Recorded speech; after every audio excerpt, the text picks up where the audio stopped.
We needed a measure for resiliency. With all this, with 13 disasters, we want to build stuff back. And so I think it's important for people that have lost so much that you tell them we're going to build it better than it was, right? So we're just not going to build it back to what you had before. It's going to be better. The storm started September 11th, 2013, and we realized US 34 was one of the most damaged areas that we had. We sent somebody up on the 15th in a helicopter, one of our engineers, to get an idea of what the magnitude was. And that's when we really started understanding the incredible force that came down through those canyons. More new video now from the Thompson Canyon in Estes Park. Huge sections of the road gone, having been sucked into the river. Once scenic homes along the Big Thompson heavily damaged. We started using 34 as sort of an idea to determine, what does resiliency mean? What does betterment mean? Contractors working with design team, working with CDOT to find the right solutions. Kiewit was awarded the flood repair project shortly after the flood, and we mobilized within days of award. 59 days later, we opened the road to the public. And in the summer of 2015, Kiewit was awarded the permanent repairs project. We began construction in 2016, and we're scheduled to open the road again on May 24th.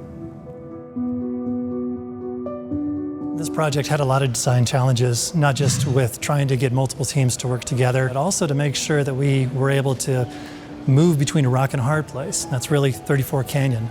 On the one side we have a road, and on the other side we have a river. The nice thing about hydraulics is I get to think about them interactively.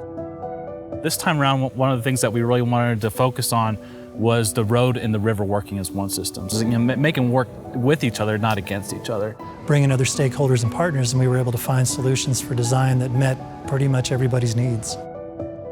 So much has gone into the planning. For every minute that they see equipment out on the river or on the road, hours and hours of planning, of coordination between different teams has happened to even make that happen.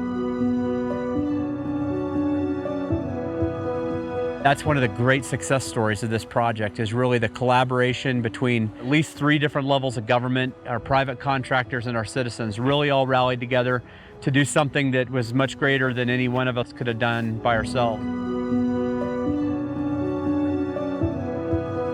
Years from now, I really hope people look back on this project as a point of healing. We'll allow emergency services to get in during another flood, and it'll allow the people in the canyon to get out safely.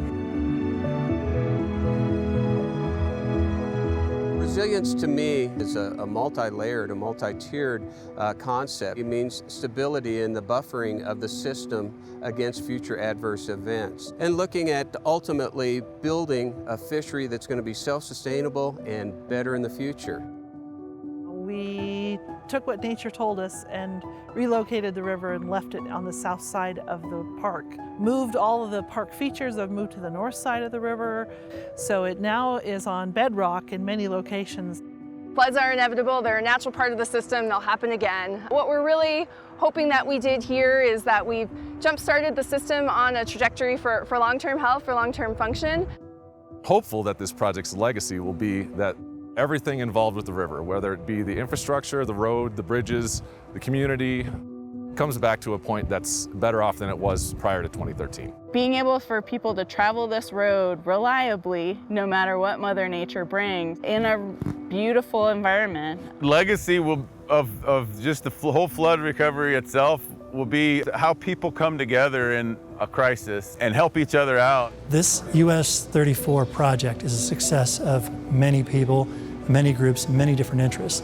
And the bottom line is, without teamwork, we wouldn't have a new corridor today. So when you walk away from a project like this, I think you feel vindicated that as an engineer, we did it. As a department, we came through it. And when you get done and you walk away from a project like this, it turns into gratification of, look what we did. Look what we were part of. Look at how we accomplished that.